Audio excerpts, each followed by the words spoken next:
해결을 촉구하는 반올림 노숙농사 이어 말하기를 시작하도록 하겠습니다. 에코가 맞네요. 아마 어제 공연한다고 에코를 엄청 에코 할 줄 알아요? 그건 괜찮아. 그니까 에코 심하다. 삼성 직업병 문제 올바른 해결을 촉구하는 네 맞습니다. 괜찮습니다. 네. 안녕하세요. 네.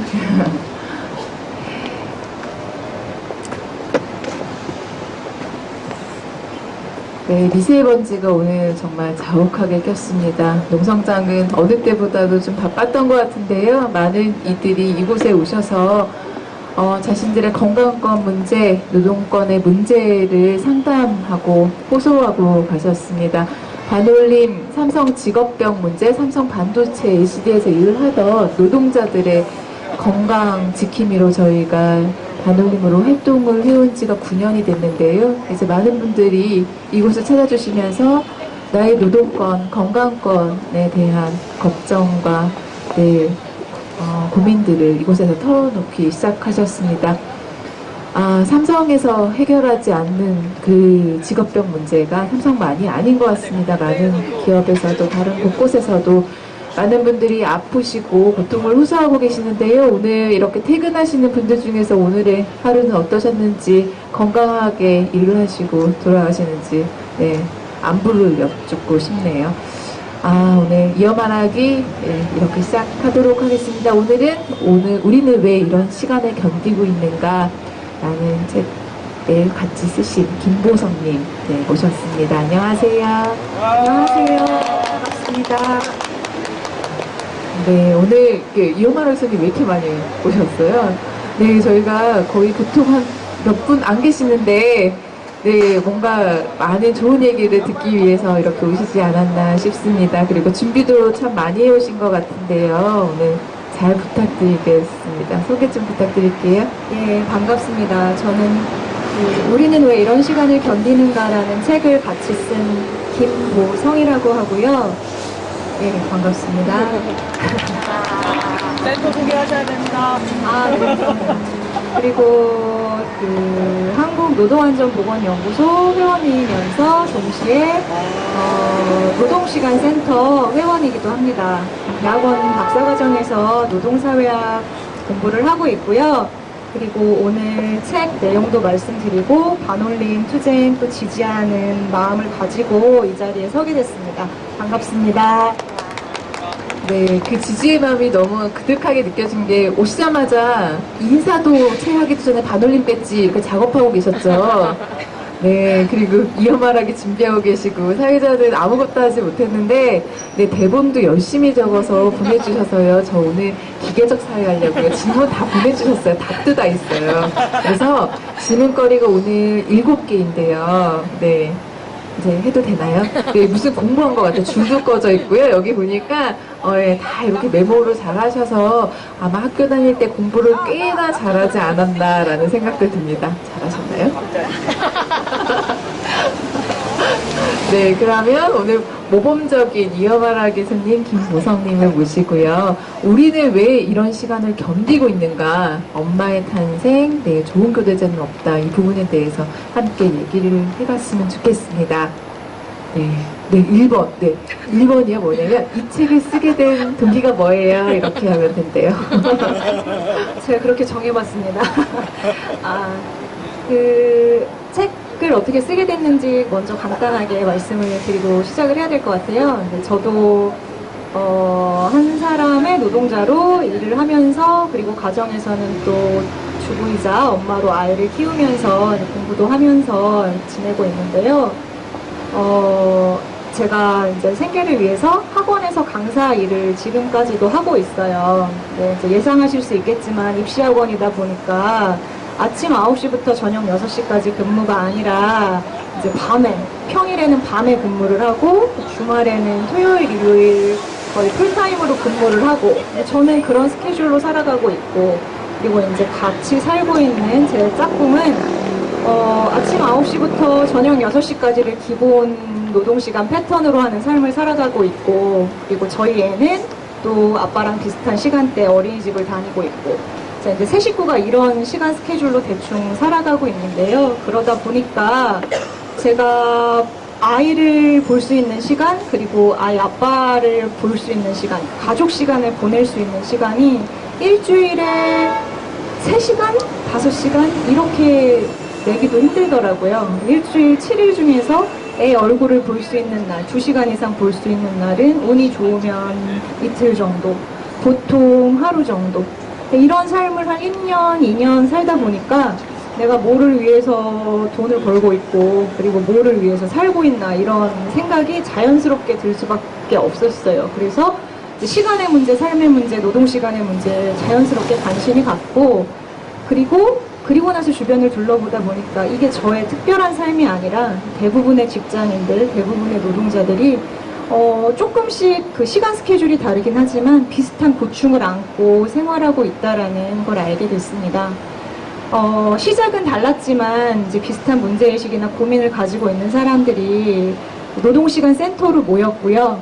그리고 각자의 영역에서 고민을 풀어내면서 첫 번째 책인 우리는 왜 이런 시간을 견디고 있는가라는 책을 만들게 됐습니다.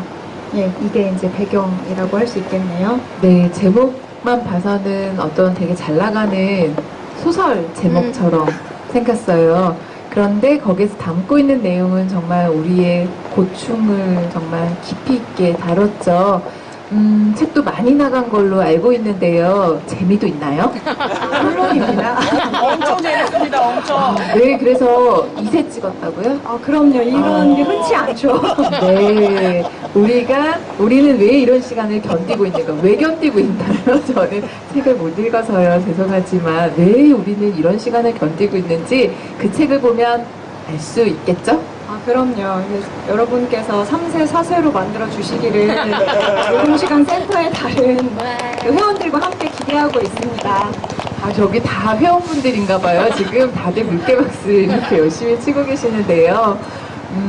네, 그러면 왜 우리는 지금 말씀을 듣다 보니까 나만이 아니라 많은 이들이 이렇게 장시간 노동을 하면서 가족을 위해서 이렇게 생계를 하는데 정작 가족을 볼 시간도 없더라, 이런 이렇게 얘기를 해주셨는데요. 왜 한국은 이렇게 장시간 노동을 하는 걸까요? 네, 한국의 장시간 노동 풍토, 그리고 단순히 이제 지나가는 한때 분위기가 아니라 이제 한국 사회에 이제 굉장히 뿌리 깊게 고착되어 있는 한국의 장시간 노동의 체제에 대한 관심이 이제 조금씩 촉발이 되고 문제 제기가 터져 나오고 있는 것 같아요. 그래서 이 한국의 고질적인 그 OECD 통계를 집계한 이후에 거의 1등을 내어준 적이 별로 없는, 장시간 노동 순위로 1등을 내어준 적이 없는 이런 장시간 노동이 어디에서 비롯됐나를 먼저 한번 생각해 볼 필요가 있을 것 같은데요. 조금 시간을 거슬러 올라가서 60년대, 70년대, 80년대 우리나라의 경제 성장이 드라이브가 막 걸리던 고도성장, 양적으로 고도성장이 이루어졌었던 시기로 조금 거슬러 올라가 봐야 될 것 같아요. 다 알고 계시겠지만 식민지 시기 겪고 한국전쟁 겪고 가진 게 별로 없이 이 나라가 이제 시작이 됐잖아요. 그래서 뭐 자원도 별로 없고 기술도 별로 없고 이제 가진 거라고는 빌려온 돈과 그리고 이제 국민들의 노동력, 이 딱 두 개밖에 없었는데, 그걸 가진 걸 투입해서 뭔가 생산물을 만들고 그걸 수출하고 이제 국가적인 부를 축적하는 그런 개발 전략을 채택을 한 거죠, 정부와 국가가. 그래서 그러면 빌려온 돈을 투입한다라는 거는 어떤 의미인지 아실 테고, 이제 차관을 도입하거나, 그러면 노동을 투입한다라는 건 뭐냐면 사람들을 오래오래 일시키겠다라는 거거든요. 장시간 노동을 시키겠다. 가능하면 저임금으로. 왜? 나라가 일단 살아야 되고 살기 위해서는 우리 같이 조금 허리띠를 졸라매야 되는 거 아니냐? 최근까지도 많이 들은 말 같죠? 네, 그런 분위기 하에서 사람들에게 이제 장시간 노동이 시작이 된 거죠. 우리 사회에서. 이게 이제 첫 번째 이제 경제적인 연원이라고 할 수가 있겠고요. 이렇게 장시간 노동이 시작이 되면요, 당연하게 또 따라붙는 것들이 있어요. 이게 뭐냐면 장시간 노동이니까 당연하게 파트타임 노동은 없겠죠. 별로.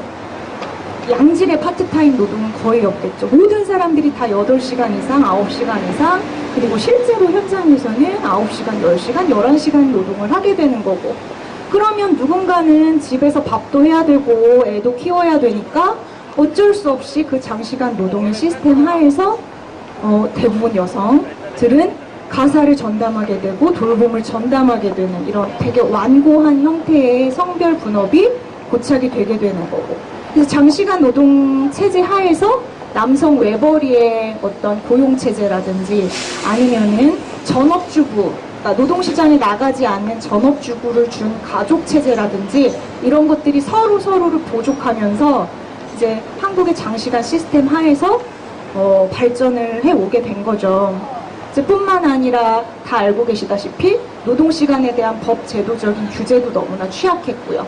물론 주 노동시간은 얼마야? 라고 기본적으로 정해놓는 것들은 있었지만 산업 현장에서 그게 지켜지지 않는다고 어느 누구도 책임을 묻거나 혹은 책임질 만한 어떤 책임을 져야 할 만한 뭐 벌금을 매긴다거나 이런 게 없었기 때문에 그냥 이제는 우리나라 48시간제야 이런 것과 무관하게 산업 현장에서는 그리고 직장에서는 장시간 노동 그대로 이어졌었던 거고요. 그리고 기업 역시 그렇게 국가가 밀어주고 허용하는 분위기 속에서 이제 몇몇 노동자들, 그러니까 인력을 더 충당하지 않고 고용한 최소의 노동자들의 노동시간을 최대로 길게 해서 이제 생산을 하는 그런 기업 시스템을 완전히 굳혀왔고요. 모든 시스템을 거기에 맞게 만들어 온 거죠. 예컨대 임금 같은 경우도 기본급을 가장 최소화시키고 나머지는 다 시간의 근로를 해서 충당을 하게 하는. 그래서 노동자의 입장에서 보면은 나는 야근 안 하고 집에 가고 싶어 라고 해도 가족의 생활임금을 충당을 하려면 선택의 형태이긴 하지만 사실상은 야근을 강제당할 수밖에 없는 그런 식의 이제 임금 구조도 문제고 이런 여러 요소에서의 그 요인들이 서로 맞물리면서 한국의 장시간 노동을 지탱해 왔다. 그리고 그것이 현재까지 깨지지 않고 유지되고 있다. 이렇게 볼 수 있을 것 같습니다. 저희가 부러워하는 게 우리 가구 같은 거 보면 북유럽 스타일 이렇게 하잖아요. 근데 가족들의 노동 시간이라던가 가족들이 모이고 육아휴직을 많이 해서 오후 4시만 되면 퇴근하고 이런 것도 보니까 북유럽 스타일을 좀 닮고 싶은 그런 게 보이더라고요. EBS 제가 어디 방송을 보다 보니까 우리에게는 왜 스웨덴처럼 오후 4시 일찍 가서 아이 엄마는 아이를 만날 수 있고 아빠도 육아휴직을 해서 아이와 시간을 충분하게 보낼 수 있고 이런 것들이 왜 안 될까 이런 고민을 했었는데 모든 것들이 장시간을 노동을 할 수 있게끔 밖에 안 돼 있군요. 지금 이 체계에서는. 예, 그렇게 이제 점점 더 네, 그죠. 서로 맞물리면서 이제 고착돼서 하나의 이제 체제로 한국 사회에 굳어지게 됐다 이렇게 볼 수 있을 것 같아요. 그래서 현재도 장시간 노동 이제는 뭐 생산직이건 사무직이건 막론하고 대부분 6시에 퇴근해서 집으로 갈 수 있는 직장인들 거의 없잖아요. 오늘 지금 퇴근하시는 분들은 상당히 그러니까 운이 좋거나 그죠? 참 가난하겠죠. 그러면 이제 야근을 포기하고 야근 수당을 포기하고 집에 가서 가족을 선택하신 분이시거나 네. 아니면 어제 야근을 했거나 어제 야근했거나 내일에 하거나 아니면 싫어. 청년 싫어. 청년 실업이거나 네. 개인 영업을 하시거나 네. 그러네요. 네, 뭐라고요? 왜 여기 계시는 거예요? 직업이 없습니다. 네, 지금. 네. 웃을 일은 아닌데, 저희가 이런 좋은 강의를 듣고 얘기를 듣기 위해서 그런 여유를 갖기 위해서도 참, 우리에게는 빨리, 그죠? 장시간 노동으로부터 벗어날 필요가 있을 것 같은데, 많은 분들이 8번 출구를 향해서 쏜살같이 가시기 바빠서 이런 얘기들을 참, 남의 얘기를 귀담아 들을 필요가 없는 것 같아요. 참 안타까운 것 같습니다.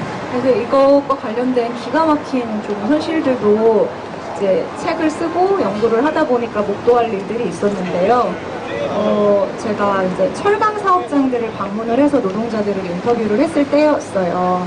지금은 2000년대잖아요. 2016년이잖아요. 이게 엄청난 그 기술 발전의 시대를 살고 있고, 그리고 엄청난 그 현대를 살고 있다고 생각을 하는데, 거기에서 정말 과거에서 온 듯한 사람들을 제가 만났어요. 그게 이 사람들만의 문제는 아닌 것 같아요. 어떤 사람들이냐면 철강산업 알고 계시잖아요. 365일 조업 사업장입니다. 그런 사업장들 더 많이 있죠. 병원도 있고 공공사업장들도 있고 서비스 사업장들도 있고 많이 있습니다. 그 중에 대표적인 것이 철강사업장인데요. 이 철강사업장이 360 조업을 하기 위해서 노동자들이 어떠한 패턴으로 일하고 있는가를 살펴볼 기회가 있었어요. 너무나 기가 막히게도 너무나 최근까지 3조 3교대로 일을 해왔다라는 거예요. 3조 3교대로 일을 해왔다라는 거는 365일 중에서 뭐 운이 좋으면, 그리고 사업장의 특성에 따라서 한 3, 4일 내외, 4, 5일 내외를 제외하고, 혹은 그마저도 없이 365일 풀로, 혹은 360일 정도 3조 3교대로 일했다는 건 휴일이 없다는 뜻이거든요. 그러니까 토요일이 없고 일요일이 없고 뭐 주말 근무는 한다 치더라도 주중 휴무가 없는 형태의 노동 스케줄로 살아가는 사람들이 있고, 집단적으로 그게 굉장히 대표적인 우리나라의 기간산업 중에 하나라고 불리는 철강산업에서 집단적으로 이루어져 온 노동 형태라는 거. 언제까지냐면 1990년대 중반까지. 1990년대 중반쯤에 정규직 노동자들이 노동조합을 만들어가지고 3조 3교대 너무 힘들다, 비인간적인 거 아니냐, 바꾸자, 4조 3교대로 바꿨어요.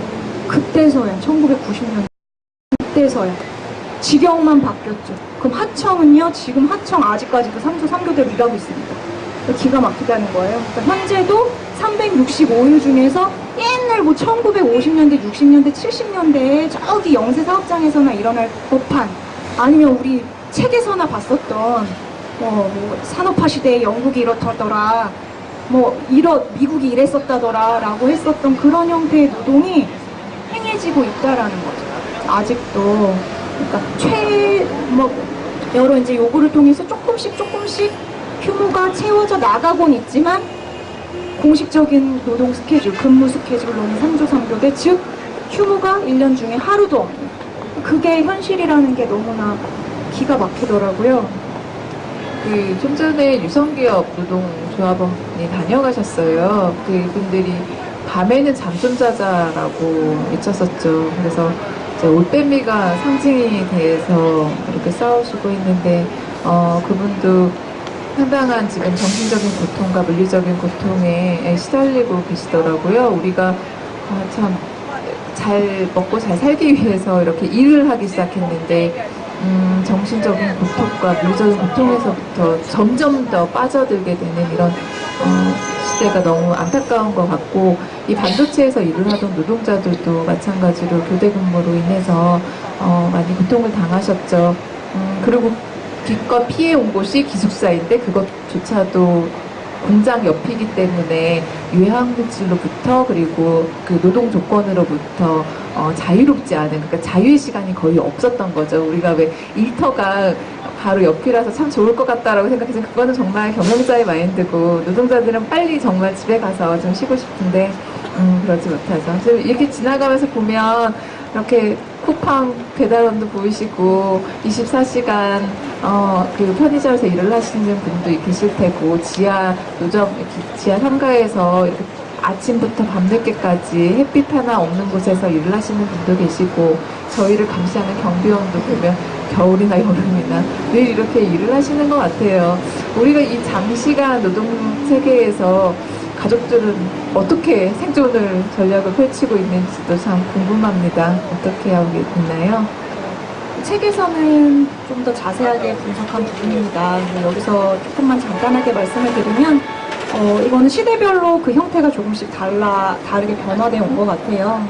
7, 80년대 초반까지는 여러분들 아시다시피 국가와 기업의 권력과 권위와 힘이 노동자들에 비해서 압도적으로 높았기 때문에 사실 노동자들이 집단적인 저항을 한다거나 혹은 개인적으로라도 이렇게 불만을 표시하기조차 어려운 분위기 속에서 고압적이고 억압적인 분위기 속에서 사실 기업의 이윤을 높이고 또 국가의 경제적인 어떤 성장을 가져다 줄 수 있는 어떤 봉사 내지는 어떤 전투라는 미명 하에서 포장된 이름 하에서 장시간 노동이 속수무책으로 관철됐었던 것 같아요.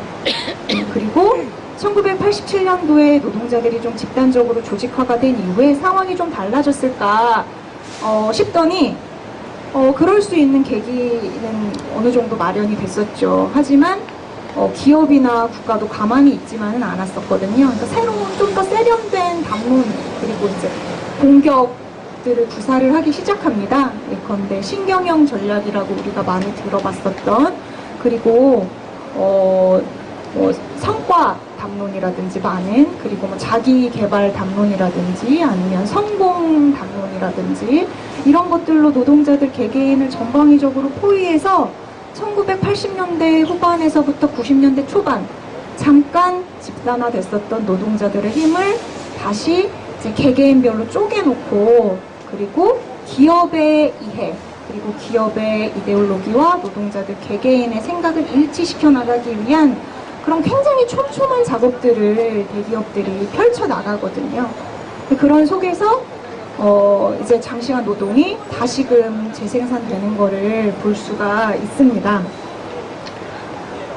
그리고 이제 97년도에 이제 커다란 사건이 있었죠. 이제 경제위기라는 사건이 있었고 그 경제위기를 계기로 해서 많은 기업들이 명예퇴직이다, 정리해고다 이런 구조조정을 실시를 하기도 했었는데요.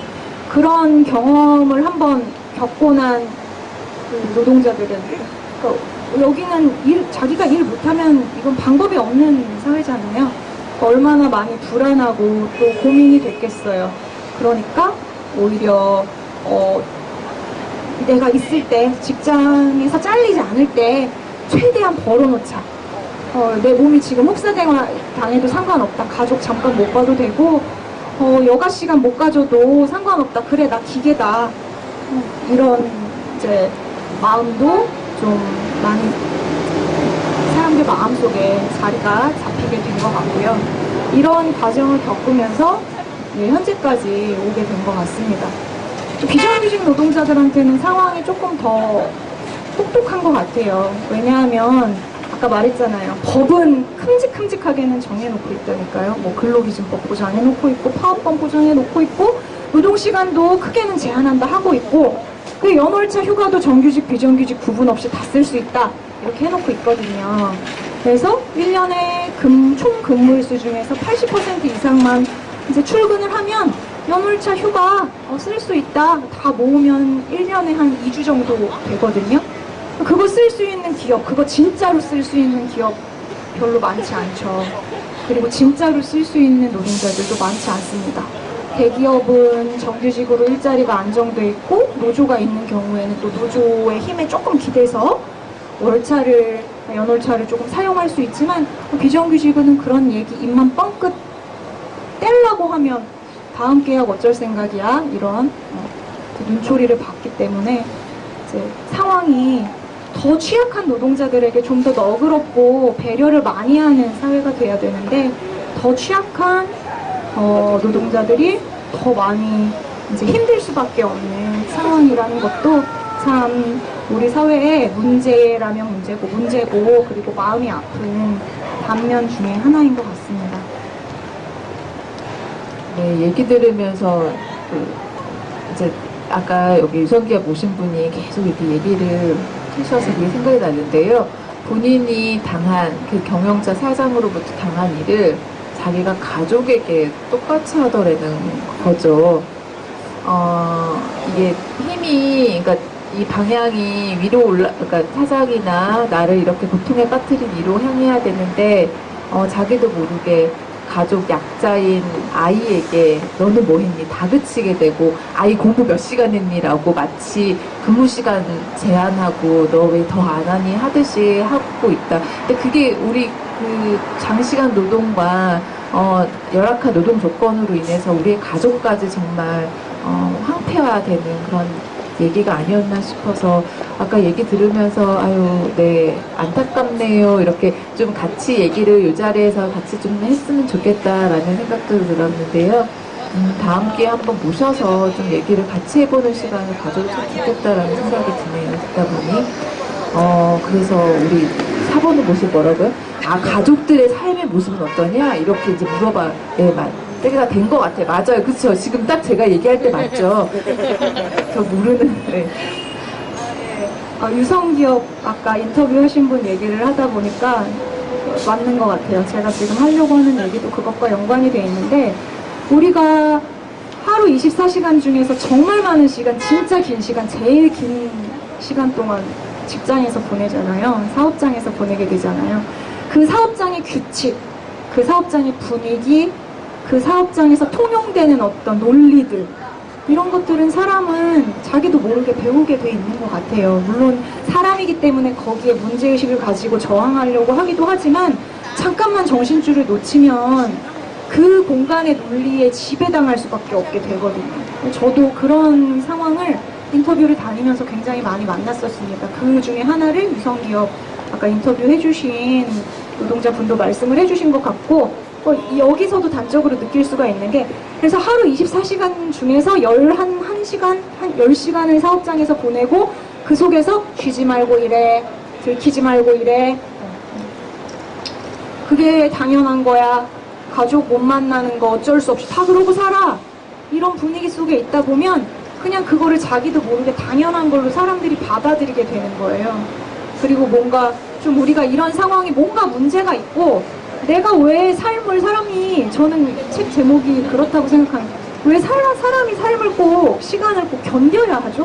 즐길 수도 있고 같이 함께 행복한 시간을 만들어갈 수도 있는데 내가 왜 이거를 고통을 아픔을 그리고 이런 모든 것들을 견뎌야만 하죠. 그리고 견딜 수밖에 없는 견뎌야지만 살아남을 수밖에 없는 그런 어떤 사지로 사람들을 몰아가죠. 왜 우리 기업이 그리고 사업장과 작업장이 꼭 그래야만 되죠? 문제라는 거예요. 그런 공간에 있다 보면은 그렇게 견디는 삶을 너무너무 당연하게 생각하게 된다는 그 당연하게 생각하는 모습이 뭐냐? 가족 못 보는 거. 아빠는 원래 그때 들어와. 엄마는 원래 그때 들어와. 못 보는 애하고 얘기할 수 있는 시간 뭐 10분, 20분 얘기하면 막 어색하고 멀리하게 되고 뿐만 아니라 사회생활도 너무 힘들어지고 친구도 못 만나고 가족도 못 만나는데 문제 이런 반올림 문제에 관심 갖고 저게 무슨 문제인지 한번 생각해보고 우리가 성찰해보고 이게 내 문제만이 아니고 다른 사람의 문제기도 하고 바꾸기 위해서는 우리가 무슨 노력을 같이 해야 되고 이런 여유를 우리가 정신적인 여유를 가질 수 있냐는 말이죠. 그렇게 못하는 사회가 견디게만 최소한 숨만 쉬고 견디게 하는 사회가 정상적인 사회냐는 거죠. 그런 물음들을 우리가 꼭 가져야 된다라는 생각이 듭니다. 그런 여유를 갖지 못하게 하는 게 지금 사업장, 기업, 작업장의 모습이다. 이런 생각이 듭니다. 인터뷰 얘기를 그러면 들으니까. 책의 제목이 이렇게 우리는 왜 이걸 견뎌야 됐지? 라는 질문도 같이 하고 있는 거네요. 이걸 왜 이걸 견디고 있는지에 대한 분석이나 설명도 있겠지만 우리는 이거를 왜 이렇게 견뎌? 안 견뎌도 돼? 라는 질문과 저항의 의미도 있겠다는 생각이 드네요. 얘기를 듣다 보니. 왜 견디고 있는가?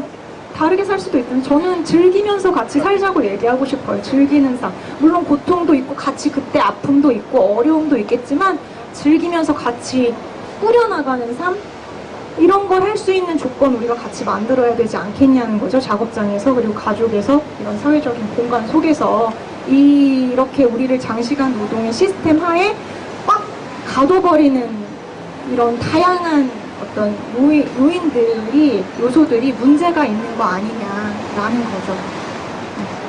이 장시간 노동을 바라봤을 때 특별히 이 젠더 문제로 좀 접근을 하신 것 같은데요. 최근 그 강남역은 추모의 거리가 되어버렸죠. 강남역 8번 출구 앞에는 반올림 농성장이 있는가 하면 강남역 10번 출구에는 여성 혐오 문제로 또 많은 이들이 또 추모의 발걸음이 있었는데요. 그래서 젠더 문제로 한번 얘기를 조금 더 해주셨으면 좋겠어요. 여성 장시간 노동 체계에서 여성들이 어떠한 차별을 겪고 있고 또 어떻게 시간과 전쟁을 치르고 있는지 좀 설명 좀 해주세요.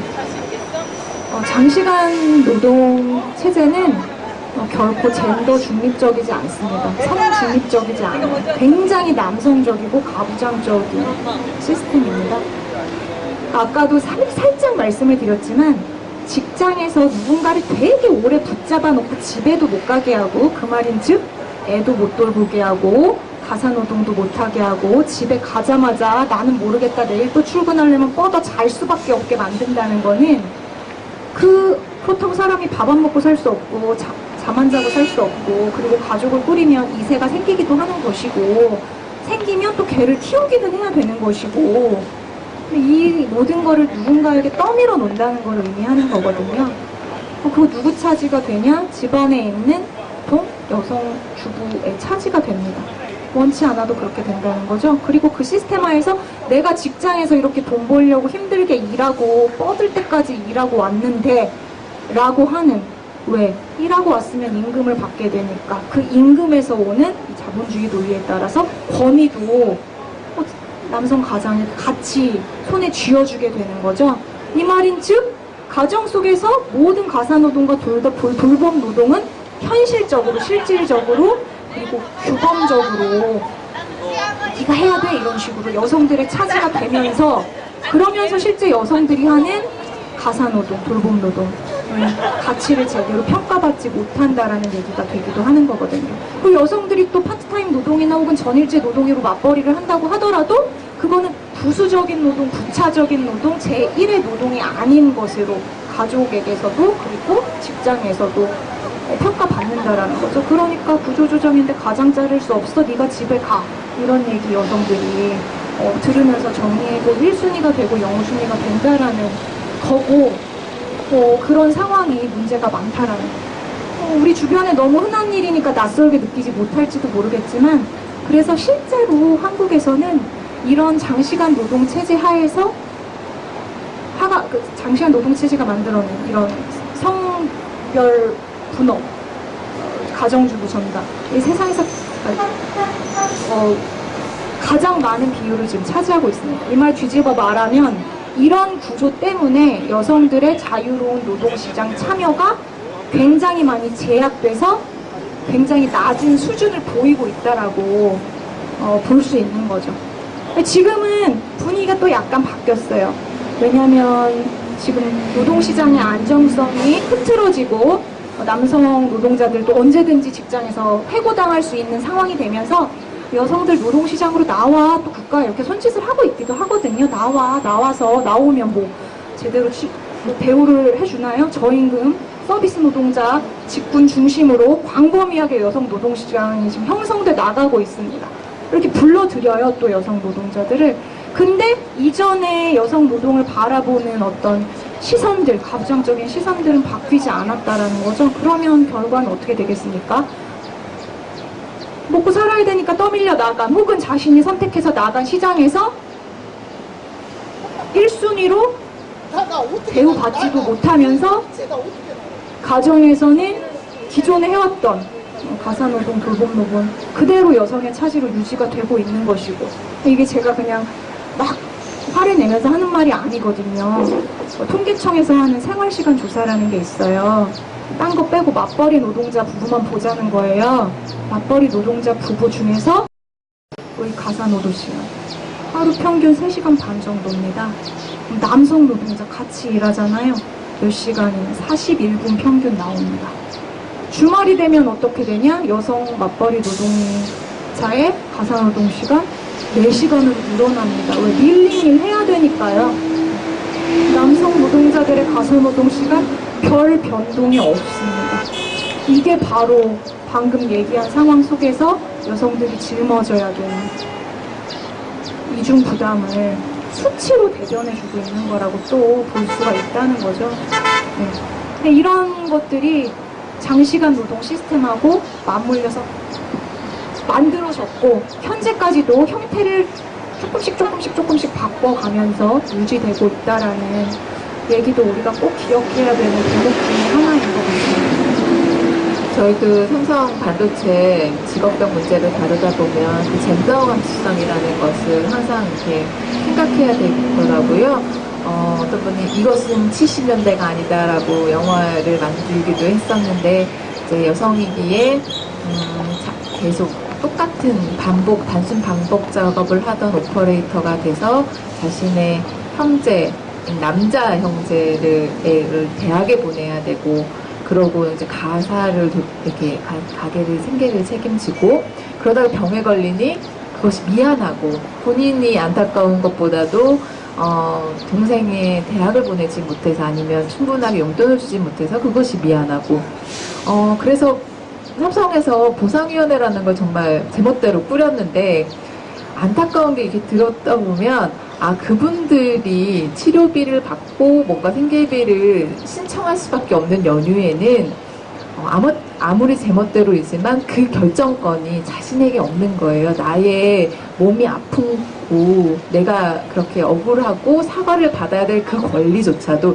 제대로 보상을 받을 권리조차도 나에게 있지 않고, 아픈 나에게 있지 않고, 나의 나를 돌보는 아버지나 나의 남자 형제가 그것을 결정할 권한이 있다라는 거죠. 저희도 이걸 이렇게 보다 보면 가부장제 사회를 늘 이렇게 맞닥뜨리는 것 같습니다. 그래서 저희가 전자산업 여성 건강권 모임이라는 걸 진행을 할 때에도 얘기가 21세기 현재 얘기라기보다는 참 과거의 얘기를 안타깝지만 지금도 하고 있구나, 그러나 꼭 해야 되는구나, 이런 생각을 했습니다.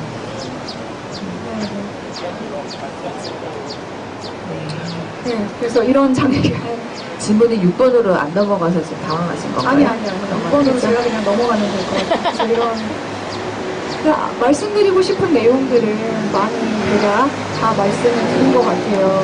그래서 이 장시간 노동 체제의 여러 단면들도 살펴봤고, 그것을 불러온 원인들도 살펴봤고, 그리고 그것이 어떻게 장시간 노동 시스템이 남성 중심주의와 결탁하고 있는가, 공모하고 있는가.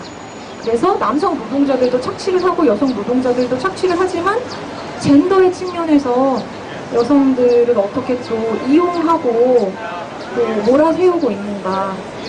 반도체 얘기도 정말 가슴이 아프고, 그 노동자의 몸조차 이제 가부장제 사회, 자본주의 사회에서 젠더화된 가족의 몸이 되고, 이런 주체화되지 못하는 이런 것들도 참 가슴이 아픈데요. 이런 것들을 좀 두루두루 성찰해 볼 수 있는 삶을 우리가 살 수 있으면 좋겠습니다. 거기서 모든 고민이나 이제 실천의 맹아들이 탄생을 하는 거니까요. 그렇게 되려면 다시 말하면 우리가 더 이상 견디지만은 않고 뭔가 즐기는, 우리가 그리고 즐기는 바로 뒷면에 우리가 주체가 되는 기업이나 이제 좀 이 자본의 논리에 질질 끌려다니면서 혹사당하고 소모되는 몸과 정신이 아니라, 우리가 좀 스스로 자신이 될 수 있는 그런 좀 세상을 만들기 위해서 해야 될 일이 참 많지만, 그 중에서 노동시간의 문제에도 꼭 같이 주목을 해봤으면 좋겠다, 그런 생각이 듭니다. 얘기가 이제 거의 막바지에 왔는데요. 네, 거기 질문 없는 거예요. 뭐 할 때 즐거우세요? 장시간 노동이 줄어들고, 우리 사회가 젠더 감수성이 상당히 높아져서 남녀 평등하게 육아도 담당하고 같이 유도하고 시간도 많이 주어지고 뭐 이런 날 뭘 하시고 싶으세요? 저는 하고 싶은 게 엄청 많아요. 뭐 엄청 많습니다. 뭐 맛있는 것도 만들어 먹고 싶고요. 애기랑도 뭐 실컷 신나게 질리도록 놀고 싶기도 하고, 그리고 뭐 여기저기 거리 쏟아대면서 이건 이렇게 돼야 되는 게 맞지 않아? 이런 지르는 것도 하고 싶고, 공부도 하고 싶고 뭐 하고 싶은 게 무지 많습니다. 근데 제가 이 모든 것을 다 통틀어서 이렇게 많은 하고 싶은 것들 속에 관통하는 공통점이 뭐냐를 생각해 보면 내가 끌려다니지 않을 때 행복하더라고요. 좋더라고요. 즐길 수 있더라고요. 내가 뭐에 끌려다니는가를 가만히 보면 내가 아이도 못 만나고 놀지도 못하고 거리에 나가서 이건 좀 아닌 것 같아요 라고 발언하고 그 발언하려면 생각을 해봐야 되고 그런 시간을 다 박탈하는 좀 이 장시간 사회 문제 이런 것들도 같이 바뀌어야 되겠다 이런 생각이 듭니다. 바로 그런 문제의식에서 그 노동시간 센터에서 우리는 왜 이런 시간을 견디고 있는가 훌륭한 책을 썼고요. 같이 마음을 모아서 반올림 농성투쟁에 연대하고 싶습니다. 네. 아, 여유 시간조차도 정말 장시간 노동 끝에 정말 난 소중한 여유의 시간이었을 텐데 오늘 이곳에 오셔가지고 장시간 노동에 대해서 분석해 주시고 예상 답과 질문 다 이렇게 해주셔가지고 이렇게 사회가 쉬울 수가 없어요. 저의 노동을 되게 덜어주기도 하고요. 저는 이거 읽기만 하면 되거든요. 너무 고마운 것 같습니다. 우리가 이렇게 똑같이 그저 남성하고 똑같이 공부하고 이렇게 열심히 살았는데 어느 날 사회 나와보니 차별을 당하고 있고 장시간 노동 끝에 가사노동도 온전히 우리에게 여성에게도 다 쥐어지고 이것을 어떻게 해결할까 이것을 고민할 시간조차도 주어지지 않고 그럼에도 불구하고 이렇게 바둥거리시면서 그래도 하시고 계시네요. 농성장 그래서 오신 거 맞죠? 맞습니다. 네네. 그 마지막 질문이 그죠? 농성장에 왜 오시게 됐는지, 뭐 반올림 문제에 대해서 어떻게 생각하시는지 이런 것 같아요. 그래서 그 여유 시간에 이렇게 소중한 시간을 쪼개서 오시게 된 연유와 와보심이 어떤지 이런 것도 좀 해주세요, 얘기를. 네, 말씀드리는 와중에 저의 농성장을 향하는 그리고 이 반올림 투쟁을 향하는 따뜻하고 다정한 마음은 많이 드러난 것 같고요. 그래요? 아, 네, 드러났어요. 드러났습니다. 드러난 것 같고요. 그 봄이잖아요. 날씨도 좋고 지나다니시는 이 거리를 오가시는 분들도 많은데 저는 오늘 처음 왔습니다.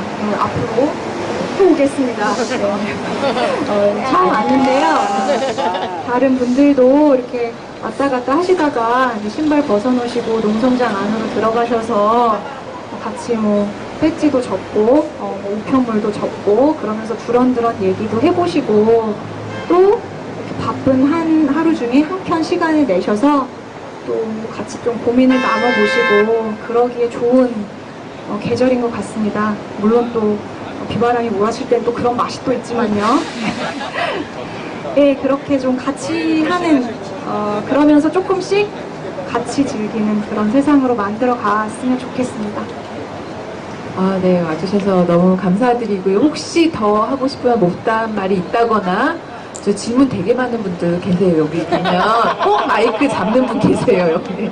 네, 그래서 혹시, 제가 기회를 못 드리고 끝낼까봐, 혹시 기회 이렇게 있으신가요? 아니, 간상을 하지 말래요. 아, 하지 말라고 그랬어요. 웬일로, 그러게요. 웬일로 말을 잘 들으시네요. 네. 이 말이라도 했다. 뭐라도 말은 해야 될 것 같아. 맞아요. 오늘 오신 김에 맛있는 저녁까지 또 이렇게 해주신대요. 오늘 관객들 왜 이렇게 반응이, 네, 반응도 좋고요. 오늘 그러면 끝내고 이어말하기 이것으로 끝내도록 하고 저희는 또 밥을 먹으면서 우리는 왜 이 시간을 견디고 있는지, 그렇죠. 네, 우리도 한번 왜 여기서 밥 먹는 그러니까 우리가 왜 여기서 이렇게 밥을 먹어야만 됐는지 오늘따라 왜 이렇게 미세먼지가 심각한데 맞아요. 미세먼지는 어떻게 하면 해결할 수 있는지 한번 얘기를 나눠봤으면 좋겠습니다. 오늘 함께 해주셔서 감사드리겠습니다. 그리고 우리는 왜 이런 시간 견디고 있는가 꼭 읽어볼게요. 꼭 사서 네, 꼭 사서 읽어보겠습니다. 네, 감사합니다. 오늘 함께 해주셔서 감사합니다. 아, 엄청 참았네.